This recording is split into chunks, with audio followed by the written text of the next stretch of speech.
रामकृष्ण हरी. आषाढ महिना सुरू झाला की प्रत्येक मराठी मनाला आणि वारकऱ्याला वेध लागतं ते पंढरपूरच्या विठू माऊलीचे. आषाढ महिन्यातील शुक्ल पक्षात येणारी एकादशी म्हणजेच आपली लाडकी आषाढी एकादशी. या पावन तिथीला महाएकादशी किंवा देवीशयनी एकादशी असेही म्हटले जाते. यंदा 25 जुलै रोजी ही पवित्र आषाढी एकादशी साजरी केली जाणार आहे. या दिवशी विठ्ठल रूपात भगवान विष्णूंची पूजा, विशेष अर्चना केली जाते. आषाढी एकादशी ही केवळ एक धार्मिक तिथी नाही, तर तो आपल्या महाराष्ट्राचा भक्तीचा आणि प्रेमाचा आणि समतेचा सर्वात मोठा उत्सव आहे. या दिवशी लक्षावधी भाविक पंढरपूरच्या दिशेने पायी चालत जातात आणि विठू माऊलींच्या चरणी लीन होतात. शास्त्रानुसार या पवित्र दिवसापासून चातुर्मास सुरू होतो आणि भगवान विष्णू पुढील 4 महिन्यांसाठी क्षीरसागरात योग निद्रेमध्ये जातात. म्हणूनच या दिवसाला आध्यात्मिकदृष्ट्या प्रचंड महत्त्व आहे. या दिवशी केलेले पूजा, नामस्मरण, भजन आणि घेतलेले व्रत आपल्याला मनाला शुद्धी करते, बुद्धीला सात्विक बनवते आणि आपल्या जीवनात सकारात्मक ऊर्जा घेऊन येते. आजच्या या विशेष व्हिडिओमध्ये आपण आषाढी एकादशीच्या दिवशी भगवान विष्णूंची आणि विठ्ठल माऊलींची पूजा सोप्या पद्धतीने कशी करावी, मनात शांती मिळवण्यासाठी कोणते मंत्र, स्तोत्र पठण करावे, उपवासाला काय करावे, काय टाळावे, कोणते पदार्थ खावेत, काय खाऊ नये, या सर्व माहितीसोबतच सर्वात महत्त्वाची गोष्ट म्हणजे आणि आरोग्यामुळे आणि वयामुळे उपवास करणे जमत नसेल तर अशा वेळी मनात एक भीती असते की उपवास नाही केला तर देव कोपेल का, अशा अनेक प्रश्नांची उत्तरे आजच्या व्हिडिओमध्ये आपण पाहणार आहोत. त्यामुळे व्हिडिओ हा स्किप न करता शेवटपर्यंत पहा. जर तुम्ही या चॅनलवरती नवीन असाल तर चॅनलला सबस्क्राईब करा आणि असेच माहितीपूर्ण नवनवीन व्हिडिओ पाहण्यासाठी बेल आयकॉनलाही प्रेस करा. कमेंटमध्ये ओम नमो भगवते वासुदेवाय नमः लिहायला अजिबात विसरू नका.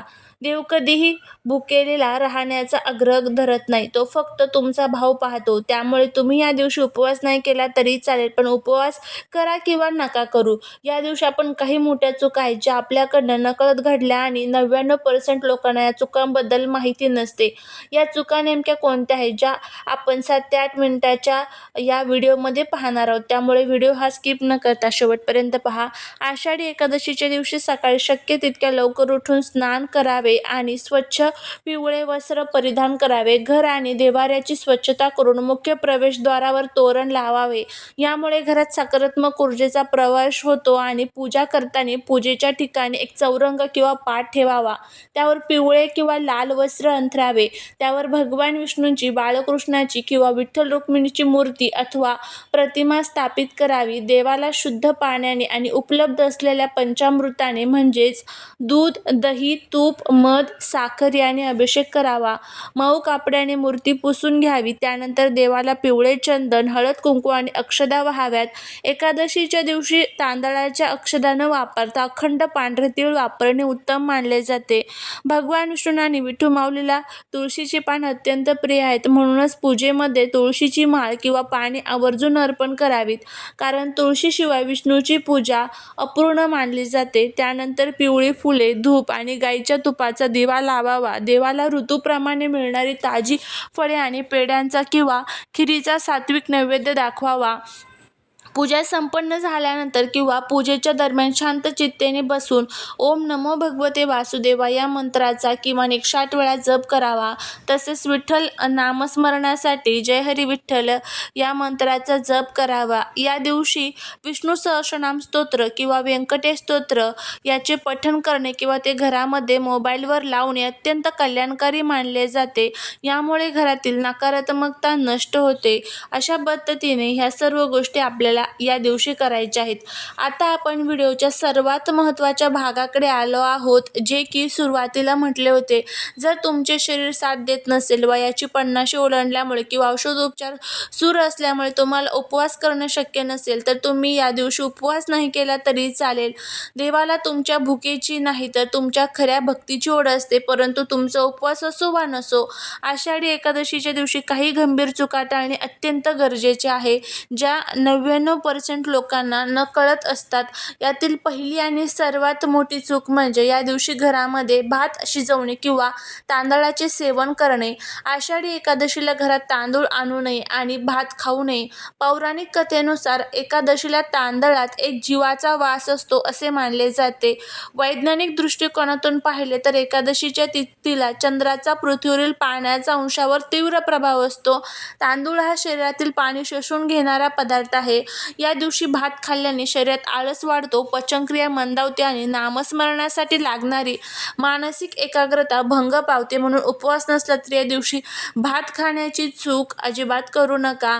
एकादशीच्या दिवशी जिवंत तुळशीची पाने तोडणे. भगवान विष्णूंच्या पूजेत तुळशीला अत्यंत महत्त्व आहे आणि तरी एकादशीच्या दिवशी तुळशीचे पान तोडणे शास्त्रात निषिद्ध मानले गेले आहे. जर तुम्हाला पूजेसाठी पाने हवी असेल तर ती एक दिवस आधीच तोडून ठेवावीत किंवा झाडावरून खाली गळून पडलेली पान स्वच्छ धुवून वापरावीत. तिसरी चूक म्हणजे घरामध्ये तामसिक अन्नाचे सेवन करणे. ज्यांचा उपवास नाही त्यांनी या दिवशी साधे सात्विक अन्न खावे. घरात कांदा, लसूण, मद्य किंवा मांसाहार यासारख्या गोष्टी पूर्णपणे टाळाव्यात. हे पदार्थ मनात राग आणि नकारात्मकता वाढवतात.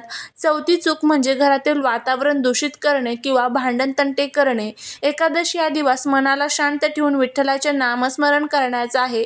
या दिवशी घरात वादविवाद करणे, कोणाचा अपमान करणे किंवा अपशब्द बोलणे यामुळे घरातील सुख शांती नष्ट होते. पाचवी आणि शेवटची चूक म्हणजे या दिवशी केस, नखे कापणे किंवा दाढी करणे. धार्मिक आणि नैसर्गिक नियमांनुसार पवित्र तिथीला शरीराला इजा पोहोचवणारे किंवा असे बदल करणे टाळावे. यामुळे शरीरातील ऊर्जेचा समतोल बिघडतो. या सर्व चुका आपल्याला या दिवशी पाळायच्या आहेत. त्याचबरोबर या चुका उपवास नसणाऱ्यांनी आवर्जून आपल्याला पाळायच्या आहेत. आता बघा, या दिवशी उपवासाच्या नावाखाली भरपूर तेलकट आणि जड अन्न खाण्याची चूक करतात, ज्यामुळे आरोग्याला त्रास होतो. नैसर्गिक उपचार आणि आरोग्याच्या नियमानुसार उपवास हा शरीराला आणि पचनसंस्थेला विश्रांती देण्यासाठी असतो. त्यामुळे उपवासाच्या दिवशी हलका आहार घ्या. उपवासाला काय खावाय सांगायचं झालं तर तुम्ही सफरचंद, केळी, पपई, डाळिंब यासारख्या ताज्या फळं खाऊ शकतात, ज्यामुळे शरीराला नैसर्गिक ऊर्जा मिळते. आणि त्याचबरोबर या दिवशी चुकून आपल्याला जांभूळ जे फळ आहे तर ते खायचं नाही. आणि त्यानंतर पुढचं बघा, जर तुम्हाला उपवास असेल तर या दिवशी उपवासाचे काही पदार्थ तुम्हाला वर्ज्य करायचे आहेत. ज्यामध्ये तुम्हाला काय वर्ज्य करायचं आहे तर जे पांढरं मीठ असतं बघा, तर ते पांढरं मीठ तुम्हाला वर्ज्य करायचं आहे. त्याऐवजी सेंधव मिठाचा वापर करायचा आहे. त्यासोबतच तुम्हाला जे सोयाबीनचं तेल असतं किंवा सूर्यफूल तेल असतं तर ते न वापरता त्याऐवजी तुपाचा किंवा शेंगदाणा तेलाचा तुम्हाला वापर करायचा आहे.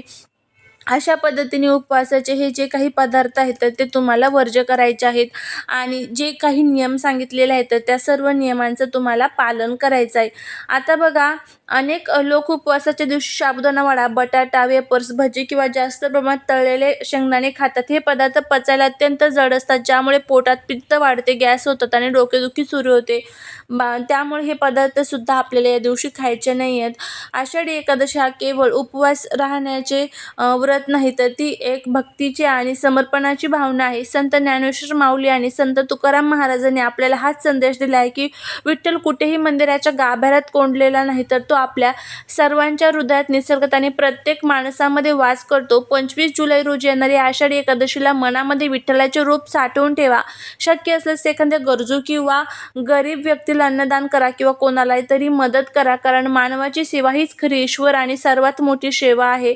जरी तुम्हाला वयामुळे किंवा आरोग्याच्या कारणास्तव उपवास करणे शक्य नसेल तरी मनात कोणतीही अपराधी भावना ठेवू नका.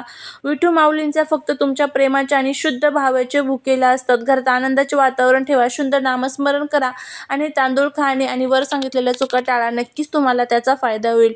नवीन व्हिडिओत भेटूया. श्री स्वामी समर्थ.